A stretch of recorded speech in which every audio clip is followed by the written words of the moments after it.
Mohan Kumar Gowda sir, ಈಗ ಈ ತಮಿಳುನಾಡು ಅಥವಾ ಮಹಾರಾಷ್ಟ್ರ, ಆಂಧ್ರ, ಕೇರಳ, ಕೆಲವು ನಮ್ಮ ಅಕ್ಕಪಕ್ಕದ ರಾಜ್ಯಗಳಿಗೆ ಹೋಲಿಸಿದ್ರೆ ಸರ್, ಭಾಷೆ ಮೇಲೆ ಅಭಿಮಾನ ಏನಿದೆ, ಅಸ್ಮಿತೆ ಏನಿದೆ, ಹೋರಾಟ ಅಂತ ಬಂದಾಗ ರಾಜಕೀಯ ವೈಷಮ್ಯ ಮೆರೆತು ಪಕ್ಷಾತೀತವಾಗಿ ಎಲ್ಲರೂ ಒಗ್ಗಟ್ಟಾಗಿ ಬೀದಿಗಿಳಿತಾರೆ ಅಥವಾ ಏನೋ ಒಂದು ನಿರ್ಣಯವನ್ನು ತೆಗೆದುಕೊಳ್ತಾರೆ, ಅಥವಾ ಅಲ್ಲಿನ ಜನ ಕೂಡ ಹಂಗೆ ಇದ್ದಾರೆ.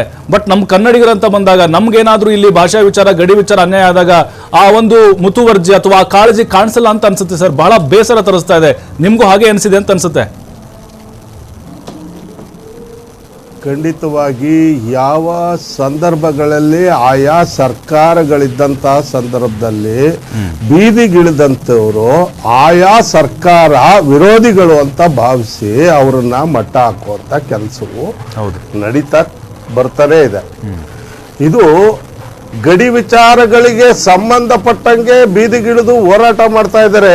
ಹೋರಾಟಗಾರರು ಕನ್ನಡದ ಅಸ್ಮಿತೆಯನ್ನ ಕಾಪಾಡಿಕೊಳ್ಳುತ್ತಿದ್ದಾರೆ ಅಂತ ಇವ್ರು ಯಾವತ್ತೂ ಭಾವಿಸ್ಲಿಲ್ಲ.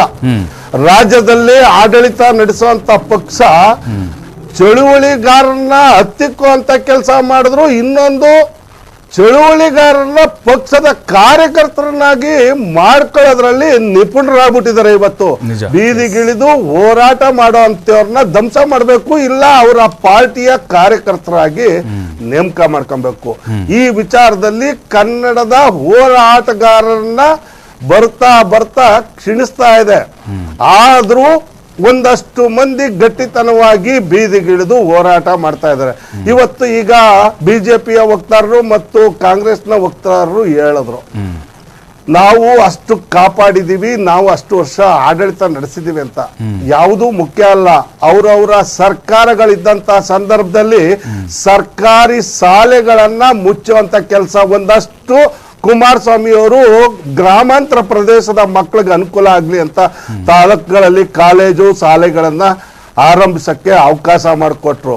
ನಂತರ ಯಾವುದೇ ಸರ್ಕಾರಗಳು ಸರ್ಕಾರಿ ಶಾಲೆಗಳಿಗೆ ಸರಿಯಾದ ಸವಲತ್ತುಗಳು ಇವತ್ತು ಕೂಡ ಸರಿಯಾಗಿ ನೀಡ್ತಾ ಇಲ್ಲ. ಜೊತೆಗೆ ಗಡಿ ಭಾಗದ ಕನ್ನಡದಲ್ಲಿ ಹೆಚ್ಚು ಅಂಕಗಳನ್ನ ಪಡೆದಂತೆ ವಿದ್ಯಾರ್ಥಿಗಳಿಗೆ ಪ್ರೋತ್ಸಾಹ ಆಗಿ ಸರ್ಕಾರಿ ಉದ್ಯೋಗಗಳನ್ನಾದ್ರೂ ಕೊಡಬೇಕಾಗಿತ್ತು, ಅಥವಾ ಖಾಸಗಿಯಾಗಿ ಆದ್ರೂ ಉದ್ಯೋಗವನ್ನ ಮೀಸಲಿಡಬೇಕಾಯ್ತು.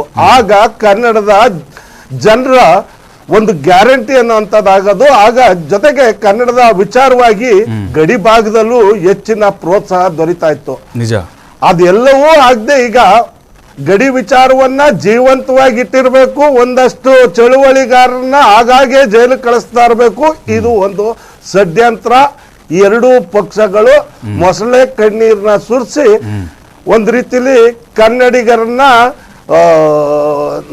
ನಿರ್ನಾಮ ಮಾಡೋ ಕೆಲಸ ಇದು ರಾಜಕೀಯ ಪಕ್ಷಗಳದು. ಸರಿಯಾದ ಗಟ್ಟಿಯಾದ ನಿರ್ಧಾರ ತಗೊಂಡ್ರೆ ರಾಜ್ಯ ಸರ್ಕಾರಕ್ಕಾಗುವುದು ಯಾವುದೇ ಅಸಾಧ್ಯ ಅಲ್ಲ. ನಿರ್ಣಯ ತಗೊಳ್ಳೋಂಥದ್ರಲ್ಲಿ ಎಲ್ಲೋ ಒಂದ್ ಕಡೆ ಎಡುತ್ತಾ ಇದೆ. ಇದು ಕೂಡಲೇ ನಿಲ್ಲಬೇಕು. ಸರಿಯಾದ ಕಠಿಣವಾದಂತ ಕಾನೂನನ್ನ ಜಾರಿ ಮಾಡಿ MES ಹೊರ ರಾಜ್ಯದಿಂದ ಬಂದು ಹೋರಾಟಕ್ಕಿಳಿಯುವಂತವ್ರನ್ನ ಮೊದಲು ಬಂಧಿಸಿ ಅವ್ರನ್ನ ಜೈಲ್ಗಟ್ಟುವಂತ ಕೆಲಸ ಮಾಡಿದ್ರೆ ಇನ್ನೊಂದಷ್ಟು ಇಲ್ಲಿರುವಂತ ಮರಾಠಿಗರು ಪುಂಡಾಟವನ್ನ ನಿಲ್ಲಿಸ್ತಾರೆ.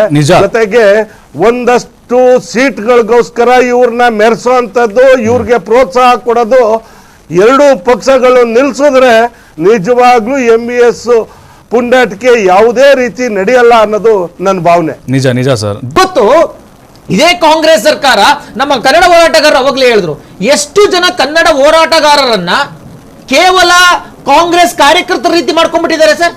ನನಗೆ ಹೆಸರು ಸಮೇತ ಹೇಳ್ತೀನಿ, ಹೆಸರು ಬೇಡ, ಮಾಧ್ಯಮದಲ್ಲಿ ಎಷ್ಟು ಜನ ಸರ್ಕಾರ ಕೆಲವು ಸಂಘಟನೆ ಪ್ರಾಮಾಣಿಕವಾಗಿ ಕೆಲಸ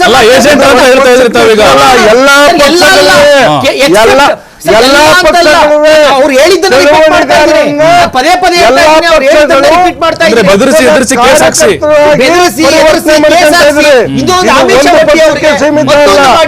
ಅವರನ್ನ ಕಾಂಗ್ರೆಸ್ ಏಜೆಂಟ್ ರೀತಿ ಕೆಲವರು ಮಾಡ್ಕೊಂಡಿದ್ದಾರೆ. ಕೆಲವು ಸ್ವಾಭಿಮಾನಿ ಹೋರಾಟಗಾರ ಇದ್ದಾರೆ, ಯಾರಿಗೂ ಬಗ್ಗಲ್ಲ, ನಾನು ಕನ್ನಡ ಹೋರಾಟ ಮಾಡ್ತೀನಿ ಅಂತ ಹೇಳಿ. ಸೊ ಅಂತರ್ನ ಇವ್ರು ಬಗ್ಗಿಸ್ಲಿಕ್ಕೆ ಆಗಲ್ಲ. ತುಂಬಾ ಜನ ನಾವು ಹೆಸರು ಹೇಳಬಲ್ಲ, ಅದು ಹೆಸರು ಹೇಳಿದ್ರೆ ತಪ್ಪಾಗುತ್ತೆ ಇಲ್ಲಿ. ಈ ರೀತಿ ಕೆಲಸವನ್ನ ಕಾಂಗ್ರೆಸ್ ಸರ್ಕಾರ ಮಾಡಬಿಡ್ಬೇಕು. ಕನ್ನಡದ ಆಸ್ಮಿತೆ ಉಳ್ಕೊಬೇಕಂತಂದ್ರೆ ಕನ್ನಡ ಹೋರಾಟಗಾರರನ್ನ ಅವರ ಪಾಡಿಗೆ ಅವರ ಹೋರಾಟಗಳನ್ನ ಮಾಡ್ಕೊಳ್ತಾ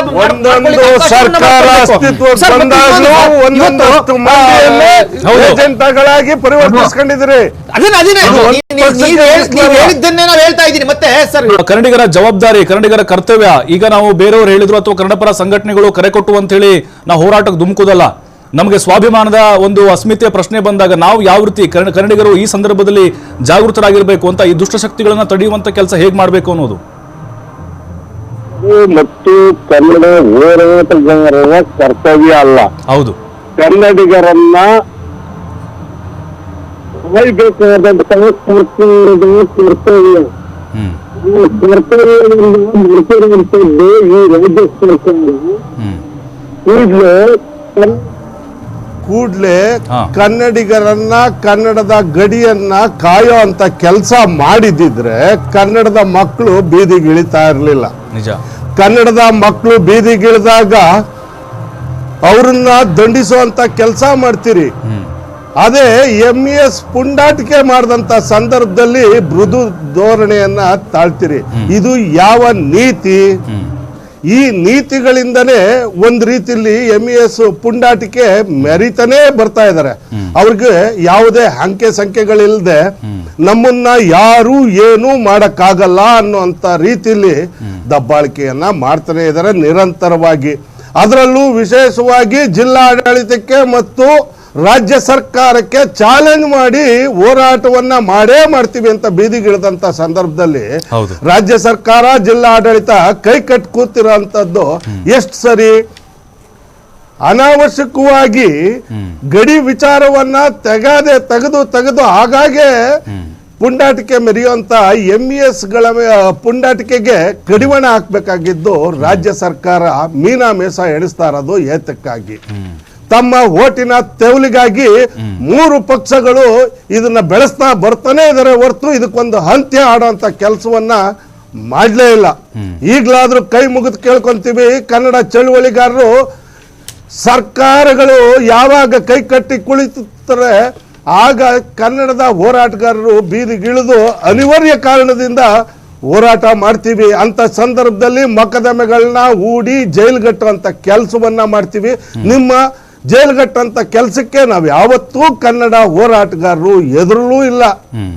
ನಿರಂತರವಾಗಿ ಹೋರಾಟ ನಡೆಸ್ಕೊಂಡೇ ಬರ್ತಾ ಇದ್ದೀವಿ.